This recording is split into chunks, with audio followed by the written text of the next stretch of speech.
पहला सवाल, Kids Right International Children Peace Prize 2021 Vihaan और नव अग्रवाल को दिया गया है। ये तो दे दिया है कि इन्हें तो दिया गया है, लेकिन किस हेतु दिया गया है वो पूछ लिया है। तो घरेलू कचरे को रिसाइकल करके अपने गृह शहर को प्रदूषण से निपटने के लिए इनका सहयोग रहा है।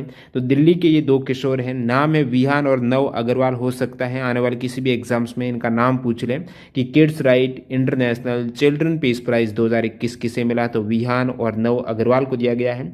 ये अंतर्राष्ट्रीय बाल शांति पुरस्कार है, एम्स्टर्डम नीदरलैंड में स्थित अंतर्राष्ट्रीय बाल अधिकार संगठन किड्स राइट के द्वारा प्रतिवर्ष दिया जाता है।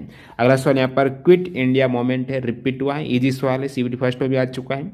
भारत छोड़ो आंदोलन है, ये कहाँ से शुरू हुआ है? शुरुआत हुई है इसकी मुंबई के ग्वालियर टैंक मैदान में। अखिल भारतीय कांग्रेस महासमिति ने भारत छोड़ो आंदोलन का प्रस्ताव पारित किया था 8 अगस्त 1942 को।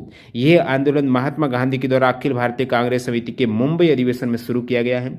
अब भारत छोड़ो की बात आई है तो भारत छोड़ो को नारा है, महात्मा गांधी जी ने आम लोगों के बीच में पहुंचाए तो है, लेकिन ये लिखा किसने नारा? तो ये नारा मेहर अली ने लिखा था। कौन सा पोषक तत्व टूटने पर ग्राम सबसे अधिक ऊर्जा प्रदान होती है? एक तो सबसे अधिक ऊर्जा है पर ग्राम प्राप्त होती है, और एक सबसे तेज ऊर्जा प्राप्त होती है। दोनों ही अलग अलग है। कौन से पोषक तत्वों से सबसे अधिक है? सबसे अधिक फैट से होती है। कार्बोहाइड्रेट से दोगुनी यहाँ पर ऊर्जा है वो फैट से मिल जाती है, वसा से मिल जाती है। सबसे तेज कार्बोहाइड्रेट जरूर है, लेकिन सबसे अधिक आपकी फैट हो जाएगा, वसा है। मोर देन 2 टाइम्स एनर्जी पर ग्राम यहाँ पर मिलती है आपको कार्बोहाइड्रेट से। बेगम हजरत महल है, ये बेगम हजरत महल कहाँ से शासन किया है? वैसे इनका पति का जो शासन रहा है बेगम हजरत महल नवाब वाजिद अली शाह की पत्नी है, दूसरी पत्नी थी, इनका अवध में शासन रहा है। और बेगम हजरत महल का नाम आता है 1857 की क्रांति में उन्होंने नेतृत्व किया था लखनऊ, आगरा और अवध से। स्पेशल लखनऊ से काफी बार सवाल आ जाता है। लखनऊ से 1857 की क्रांति का नेतृत्व किसने किया है? बेगम हजरत महल ने। जिस प्रकार कानपुर से नाना साहेब ने, दिल्ली से बहादुर शाह जफर ने, बैरकपुर से मंगल पांडे ने, पटना से पीर अली ने नेतृत्व किया है।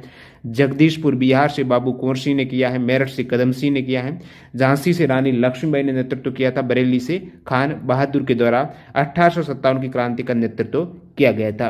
अगला सवाल यहाँ पर 2022 में जो इंडिया ओपन है, जो बैडमिंटन का टूर्नामेंट हुआ है जनवरी 2022 में इंडिया ओपन का, इसमें लक्ष्य सेन ने किसको हराकर मेन सिंगल्स का खिताब जीता है? तो मेन सिंगल्स लक्ष्य सेन ने लो कैन यू को हराया है।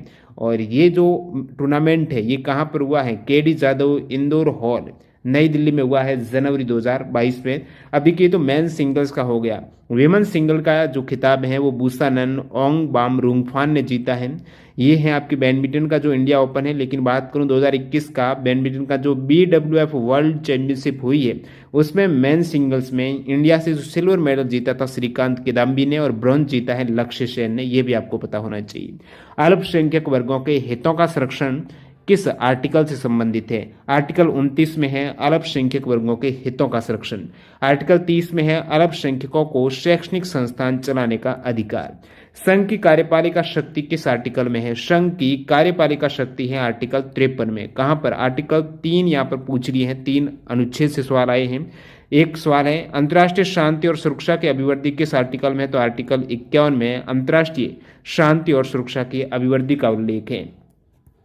अगला सवाल यहाँ पर क्या काम की न्याय संगत और मानवोचित दशा तथा प्रसूति सहायता का उपबंध किस नीति निर्देशक तत्वों से हैं या फिर आपके मौलिक अधिकार से हैं? तो ये है क्या आपको पूछा तो वो DPSP में आ जाता है, राज्य की नीति निर्देशक सिद्धांत। स्पेशल इस वाले की बात करें जो प्रसूति सहायता का उपबंध है आर्टिकल 42 में वर्णित है। DPSP जो 36 से लेकर 51 तक आर्टिकल के उपबंध है ये नीति निर्देशक सिद्धांत। जो हमारे रक्त में लिक्विड पार्ट होता है वो होता है प्लाज्मा का। प्लाज्मा रक्त में टोटल रक्त का 55% क्या होता है? उसमें प्लाज्मा होती है। 55% प्लाज्मा और 45% जो ब्लड सेल्स हैं। प्लाज्मा में भी क्या होता है? प्लाज्मा अधिकतम पानी से है और 8 से 9% उसमें सॉलिड्स होता है। अगला सवाल यहाँ पर 5th round of national family health survey. अब यहाँ पर जो रिपोर्ट पूछी है नेशनल फैमिली हेल्थ सर्वे का जो 5th राउंड है इसके अकॉर्डिंग। अब तक ये 4 राउंड हो चुके थे, 5वां राउंड हुआ 2019 से 21 तक है। इसके अकॉर्डिंग आपको बाल लिंगानुपात का पूछा है। वैसे बाल लिंगानुपात 2011 के सेंसस के अकॉर्डिंग अलग डाटा है और जो NFHS 5th राउंड के अकॉर्डिंग अलग डाटा है। तो बाल लिंगानुपात इस वाले सर्वे के अकॉर्डिंग आ रहा है सबसे अधिक है वो त्रिपुरा का है, 1028 सबसे अधिक है त्रिपुरा राज्य का, उसके बाद मेघालय का। और NFHS सर्वे के अकॉर्डिंग भारत का बाल लिंगानुपात कितना आया है, 929 आया है। सर्वाधिक किसका आया है, लद्दाख का आया है। यूटी और स्टेट के केस में लद्दाख का सबसे अधिक 1125 हो जाएगा। अब ये तो हो गया दोस्तों NFHS सर्वे 5वें राउंड। लेकिन 2011 के सेंसस के अकॉर्डिंग सबसे अधिक शिशु लिंगानुपात है वो अरुणाचल प्रदेश का है, 972 है। तो ये अलग है, आपको अलग पूछा है तो अरुणाचल प्रदेश का है, उसके बाद मिजोरम का है। सबसे न्यूनतम शिशु लिंगानुपात है हरियाणा का है 2011 के डाटा के अकॉर्डिंग। और इसके बाद बात करूं सर्वाधिक लिंगानुपात बाल की नहीं वैसे ही सर्वाधिक है केरल का 1084, उसके बाद तमिलनाडु, और 11 के सेंसस के अकॉर्डिंग भारत का लिंगानुपात 943। तो इसलिए मैं बोल रहा हूं घुमा के पूछे गए हैं, डायरेक्ट यहां पर नहीं था। शिशु मृत्यु दर कितने वर्षों से कम उम्र के बच्चों पर गणना होती है, कितने वर्ष से कम उम्र। अब देखिए शिशु मृत्यु दर क्या होती है, प्रति 1000 जीवित जन्मे शिशु है, 1000 जीवित जो जन्म होता है शिशुओं में वो भी 1 वर्ष या इससे कम उम्र में मर गए शिशुओं की संख्या। 1 वर्ष से पहले यदि मृत्यु हो जाती है उस केस में उनकी गणना हो जाएगी मृत्यु दर में, तो 1 वर्ष से कम हो जाएगा। सबसे पहले समुद्री मार्ग से भारत की खोज करने वाले कौन थे, वास्को डी गामा। तो वो भारत सबसे पहले आए कहां पर, तो वो आए थे कालीकट, कप्पड़ जगह है कालीकट है जो केरला में है। ये 20 मई 1498 को आए थे। बजट सरप्लस क्या है, बजट अधिशेष क्या है। सरप्लस बजट एक ऐसा बजट जिसमें सरकारी प्राप्तियां सरकारी व्यय से अधिक हो जाती है। जब प्राप्तियां ज्यादा है तो आपके पास ज्यादा अधिशेष रह जाएगा, सरप्लस रह जाएगा। नेक्स्ट वन यहाँ पर नागानंद किसकी रचना है। इससे पहले आपकी रत्नावली का आया था। रत्नावली में मैंने एक्स्ट्रा फैक्ट में हर्षवर्धन की तीनों रचनाएं प्रमुख रूप से नागानंद, रत्नावली और प्रियदर्शिका के बारे में बताया था। ये सारे ही बताए थे जहां से बार बार एग्जाम में घुमा के सवाल आ रहे हैं। सीबीटी फर्स्ट में भी आ चुका है। तो सीबीटी फर्स्ट के यदि आप 5350 के आसपास सवाल हैं वो PDF फाइल एक्स्ट्रा फैक्ट से डाउनलोड करना चाहते हो डिस्क्रिप्शन बॉक्स में डेमो वीडियो की लिंक मिलेगी, किस प्रकार डाउनलोड करना है वहां पर आपको डिटेल में मिल जाएगा। अन्य रचनाएं जैसे बाणभट्ट की है कादम्बरी, हर्षचरित है। हर्षचरित किसकी है, बाणभट्ट की। महाभाष्य पतंजलि की। कालिदास की सभी रचनाएं सभी को पता होगा। और गीत गोविंद है जयदेव की। मुद्रा राक्षक है ये विशाख दत्त की। अष्टाध्यायी पाणिनि की। विक्रमांक चरित बेलहन की। पृथ्वीराज रासो चंद्रबरदई की। नेक्स्ट यहाँ पर गौतम बुद्ध के द्वारा दिया गया प्रथम उपदेश को क्या कहा जाता है, धर्म चक्र प्रवर्तन कहेंगे आप। प्रथम उपदेश जो गौतम बुद्ध ने दिया था कहाँ पर, सारनाथ में। तो महात्मा बुद्ध ने अपना पहला उपदेश सारनाथ में दिया है और इससे वे सिद्धार्थ गौतम से भगवान बुद्ध हो गए जब उन्हें ज्ञान की प्राप्ति हुई है। बोध गया में बिहार में है, बोधि वृक्ष के नीचे हुई थी महात्मा बुद्ध को। गौतम बुद्ध का जन्म कहाँ पर हुआ, लुम्बिनी जो नेपाल में जगह, वहां पर 563 ईसा पूर्व। और इनका जो निधन है वो 483 ईसा पूर्व कुशीनगर उत्तर प्रदेश में हुआ है। अन्य नाम है इसका एस सिद्धार्थ गौतम और बुद्ध शाक्यमुनि। पिता है सुयोधन, माता है माया देवी, बौद्ध धर्म की प्रवर्तक हैं। अब आपको भगवान महावीर का भी पता होना चाहिए, इनका जन्म स्थल क्या रहा है जैन धर्म से। तो वैशाली की राज्य क्षत्रिय कुंडलपुर में जन्म हुआ है। मोक्ष स्थान पावापुरी नालंदा बिहार में है। जैन धर्म की 24वें तीर्थंकर हैं। अन्य नाम है वर्धमान है, वीर अतिवीर हैं। गुरु नानक जी का जन्म है वो भी पता होना चाहिए। राय भोई की तलवंडी ननकाना साहिब पाकिस्तान में जन्म है। और इनका जो मृत्यु है डेथ है वो करतारपुर पाकिस्तान में 22 सितंबर 1539 को ही है। सिखों के ये प्रथम गुरु हैं गुरु नानक जी। अगला सवाल यहाँ पर 268 से 232 BC के मध्य मौर्य साम्राज्य के किस शासक ने सबसे अधिक शिलालेख लिखवाए हैं। अब देखिए ये जो शासन काल है ना मौर्य शासक अशोक का ही रहा है, तो अशोक करेक्ट हो जाएगा। अशोक के 13वें शिलालेख में कलिंग युद्ध का उल्लेख है। कौन से शिलालेख में, 13वें शिलालेख में। ये इंपॉर्टेंट फैक्ट है। कलिंग विजय अशोक की आखिरी विजय थी। मौर्य साम्राज्य का ये पूरा काल देखिएगा किनका कब तक रहा, 322 से 298 सबसे पहले चंद्रगुप्त है, उसके बाद बिंदुसार, अशोक, ये सभी मौर्य वंश के ही शासक हैं। 2020 में गन्ना उत्पादन में प्रथम राज्य कौन सा है, सुगर कैन। गन्ना उत्पादन में सबसे अधिक प्रथम राज्य है उत्तर प्रदेश, उसके बाद महाराष्ट्र। कर्नाटक संगीत शैली की त्रिमूर्ति किसे कहा जाता है, तो त्यागराज, मुथुस्वामी दीक्षितार और श्यामा शास्त्री। त्याग, मुथुस्वामी, श्यामा शास्त्री हैं। तो किसे कहा जाता है या फिर किसे नहीं इनमें से एक, तो वो करेक्ट था। कर्नाटक संगीत के त्रिमूर्ति हैं। कर्नाटक शैली के पिता कहा जाता है पुरंदरदास को। 2001 से 11 में कौन सी भाषा में बोलने वालों की संख्या में कमी आई है? तो भाषा का डाटा 2018 में आया था, 2011 वाला सेंसस का। 2001 से 11 में कौन सी भाषा में यहाँ पर डिक्लाइन देखने को मिला है, कमी आई है? तो यहाँ आप देखेंगे जो भाषा है असमीज और बोर्डो है, ये भाषा 2001 से 11 के मध्य है, इसमें कमी देखने को मिली है। अब बात जब भाषा की आई है तो सबसे अधिक बोली जाने वाली भाषा है हिंदी। कितने फीसदी? 43.63% मातृभाषा के रूप में बोलते हैं हिंदी को। पहले 2001 में 41.03 था। अब ये क्रम भी एग्जाम में आ जाता है। सबसे अधिक हिंदी के बाद बंगाली काफी बार पूछे गए, उसके बाद मराठी, तेलुगु, तमिल, गुजराती, 7वें नंबर पर उर्दू है। संस्कृत है वो 8वीं अनुसूची में सबसे कम। 22 भाषाएं जो 8वीं अनुसूची में है ना, उनमें सबसे कम बोली जाने वाली भाषा है वो संस्कृत है। और गैर अनुसूचित भाषाओं जो 8वीं अनुसूची में नहीं है, गैर अनुसूचित भाषा, उसमें भीली है वो सबसे अधिक बोली जाने वाली भाषा है भीली, 1.04 करोड़ लोगों के द्वारा। 2011 की जनगणना की रिपोर्ट में मातृभाषाओं की कुल संख्या निकल के आई थी 19,569। अगला सवाल देखते हैं। Sports journalist federation of India के द्वारा sport women of the year 2021 award किसे दिया गया है? Sport women of the year 2021 award Mirabai Chanu को भारोत्तोलन में। कौन सी रिपोर्ट है? SJFI sports journalist federation of India के द्वारा sport women of the year award 2021 Mirabai Chanu. जो रिपोर्ट SJFI हो गई या फिर आपकी BBC की हो गई, दोनों में ही मीराबाई चानू ने BBC sport Indian sport women of the year पुरस्कार भी इन्होंने जीता है, और ये जर्नलिस्ट वाली में भी नाम मीराबाई चानू का है। अब जो SJFI है जर्नलिस्ट फेडरेशन ऑफ इंडिया की रिपोर्ट है, इसमें जो सबसे सर्वश्रेष्ठ पुरस्कार रहता है वो SJFI मेडल का रहता है। 2021 में ये मेडल मिला है सुनील मनोहर गावस्कर जो क्रिकेटर और कमेंटेटर हैं। और SJFI sport man of the year, ये मीराबाई चानू वुमन है। मैन ऑफ द ईयर 2021 का नीरज चोपड़ा को दिया गया है इस रिपोर्ट के अकॉर्डिंग। और SJFI team of the year है इंडियन मेंस हॉकी टीम। और जो पैरा एथलीट पुरुष प्रमोद भगत हैं, सुमित अंतिल है, महिला में अवनी लेखरा है। और बात करूं BBC sports personality of the year 2021 का पुरस्कार BBC sports personality of the year 2021 से MR राधुकानु को दिया गया है। और BBC Indian sport women of the year है मीराबाई चानू।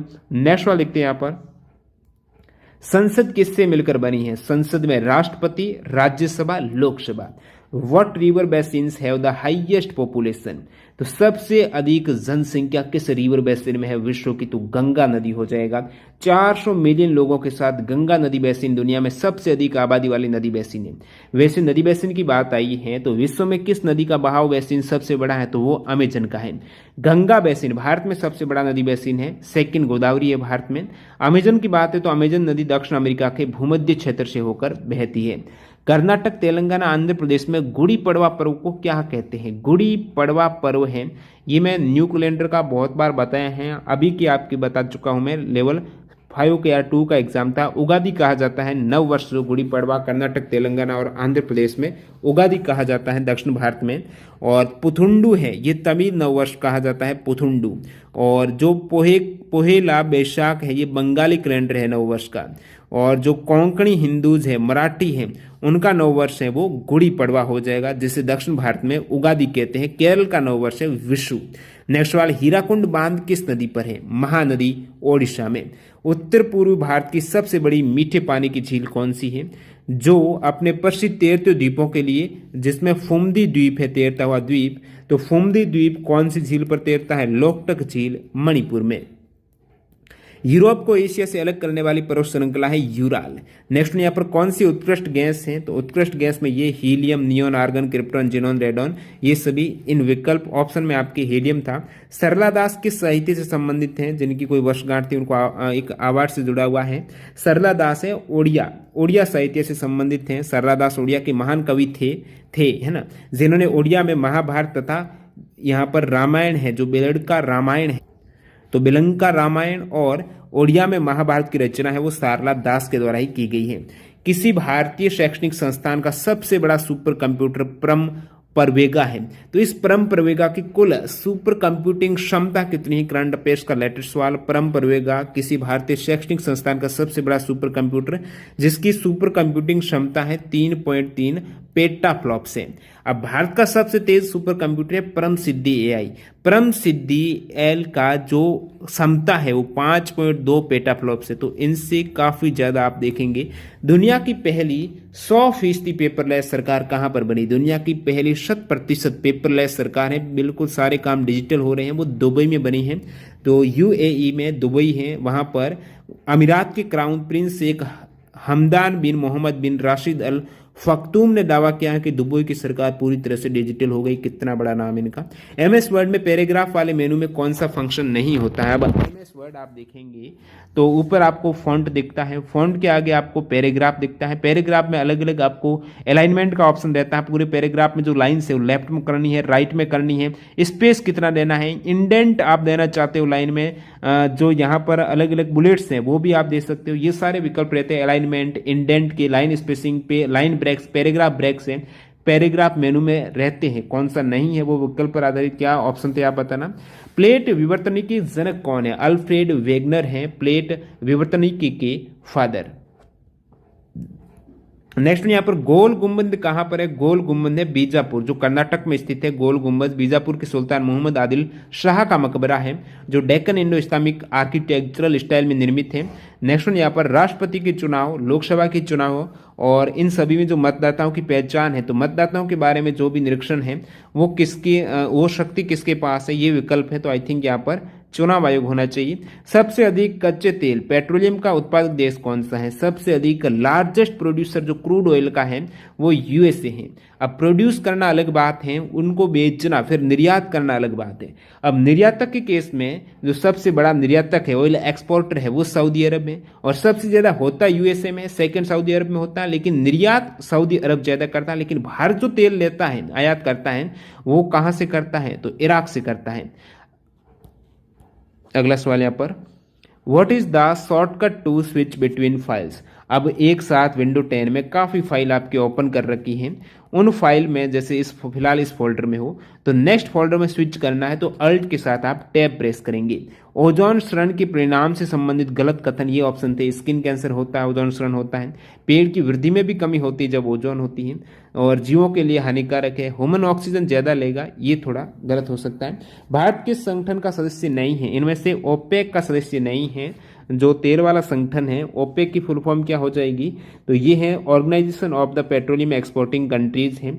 ओपेक के टोटल 13 सदस्य देश है। जनवरी 2020 में इक्वाडोर ने इसकी सदस्यता छोड़ी थी, जिसमें सदस्य देश में Saudi Arab, Algeria, Iran, Iraq, Kuwait, Angola, UAE, Nigeria, Libya, Venezuela, Gabon, Guinea, Congo हैं। तेल निर्यातक देशों के संगठन के ये 13 सदस्य हैं, जिसका हेडक्वार्टर वियना ऑस्ट्रिया में है। अगला सवाल है, राजकोषीय घाटे को, अब ये सेम सवाल इस प्रकार था, राजकोषीय घाटे को कर और व्यय कम करके आप राजकोषीय घाटे को कम कैसे कर सकते हो? उस केस में आपको क्या होगा? कर को बढ़ाना पड़ेगा। कर को बढ़ाएंगे, टैक्स बढ़ाएंगे, ज्यादा रेवेन्यू आएगा, और वे हैं आप खर्चा है वो घटाएंगे, एक्सपेंडिचर, उस केस में आपके पास क्या है? राजकोषीय घाटा कम हो जाएगा। राजकोषीय घाटे का मतलब है सरकार की कुल आय से व्यय ज्यादा हो रहा है, व्यय में अंतर को राजकोषीय घाटा, आय और व्यय में अंतर है, इसको कम करना है। या फिर राजकोषीय घाटा आमतौर पर राजस्व में कमी, आप कलेक्शन कम कर रहे हो और व्यय ज्यादा कर रहे हो, इस कारण बढ़ रहा है। त्रिपुरा के सत्यराम रियांग को पद्मश्री अवार्ड दिया गया है 2021 में। वो किस नृत्य से संबंधित है? सत्यराम रियांग ये होजगिरी नृत्य से संबंधित है। भारतीय सेना ने सैन्य मुख्यालय युद्ध इंदौर मध्य प्रदेश में जो सैन्य मुख्यालय युद्ध महू इंदौर मध्य प्रदेश में Military College of Telecommunication Engineering में किसके सहयोग से क्वांटम लैब की स्थापना की है? तो भारतीय सेना ने क्वांटम लैब की स्थापना जो इंदौर में की है वो राष्ट्रीय सुरक्षा परिषद सचिवालय यानी NSCS के सहयोग से की है। लद्दाख के उपराज्यपाल RK माथुर ने जून 2021 में डिजिटल शिक्षा को बढ़ावा देने के लिए किस एक योजना की शुरुआत की है? तो यॉन टैब की शुरुआत की है लद्दाख में, जिसके तहत केंद्र शासित प्रदेश लद्दाख है। इसमें 12,300 छात्रों को टैबलेट वितरित किए जाएंगे। वायुदाब मापने का यंत्र बैरोमीटर है। नेक्स्ट यहाँ पर एक रिपोर्ट है PLFS आवधिक श्रम बल सर्वेक्षण, जो जुलाई 2019 से जून 2020 में हुआ है। इसके अकॉर्डिंग एसटी जनसंख्या में साक्षरता दर कितनी है, एसटी जनसंख्या नहीं पूछी, साक्षरता दर कितनी है एसटी जनसंख्या में, 70% साक्षर है। ये रिपोर्ट है दोस्तों PLFS 2019-20 की। वैसे 2011 का सेंसस कहता है कि जो एसटी जनसंख्या है इसकी साक्षरता दर है 59%। पहले 2001 में 47.1 थी, वो बढ़कर हुई 59 और इस रिपोर्ट में हो गई 70%। और बाकी ओवरऑल भारत की साक्षरता दर कितनी है, 73% है। नेक्स्ट वाला देखते हैं, 2021 वित्त वर्ष में भारत में सबसे अधिक आयातित कॉमोडिटी क्या है। भारत सबसे अधिक जो आयात किया 2021 में वो कच्चा पेट्रोलियम किया है, सबसे अधिक 21%। औद्योगिक नीति 1973 से सवाल पूछा गया है, सवाल थोड़ा स्पष्ट नहीं मिला है, लेकिन कहीं न कहीं निजी क्षेत्र को बिजनेस शुरू करने के लिए जो न्यूनतम निवेश से संबंधित ये सवाल था। कमेंट करना क्या इसका आंसर होगा। औद्योगिक नीति अलग अलग है, 91 की है, 77 की है, 73 की है। अब जो 77 की नीति में क्या है उसमें भी अलग अलग, जैसे जिसमें प्लांट तथा मशीनों में निवेश आप करना चाहते हो लघु उद्योग में, तो 10 लाख रुपए से कम का था, वो आ जाएगा लघु उद्योगों में। सहायक औद्योगिक इकाइयों हेतु निवेश की अधिकतम सीमा थी 15 लाख और अति लघु उद्योगों इकाइयों के लिए निवेश की अधिकतम सीमा 1 लाख थी। ये 1977 की औद्योगिक नीति, आपको 73 का पूछा है। बाकी MSME वाला, इसमें भी अलग अलग निवेश सीमा रहती है, जहाँ से एग्जाम में सवाल आता है। 3 अलग यूनिट है, माइक्रो, लघु, माध्यम है। माइक्रो में 2 जोन है, विनिर्माण और सेवा क्षेत्र है। तो विनिर्माण में माइक्रो में अधिकतम 25 लाख निवेश कर सकते हो, सेवा में अधिकतम 10 लाख, लघु में 25 से 5 करोड़, 25 लाख से 5 करोड़ आप निवेश कर सकते हो। मध्य में 5 करोड़ से 10 करोड़ तक निवेश कर सकते हो विनिर्माण में, और सेवा में इससे भी कम, 2 से 5 करोड़ मध्यम में, लघु में 10 लाख से 2 करोड़।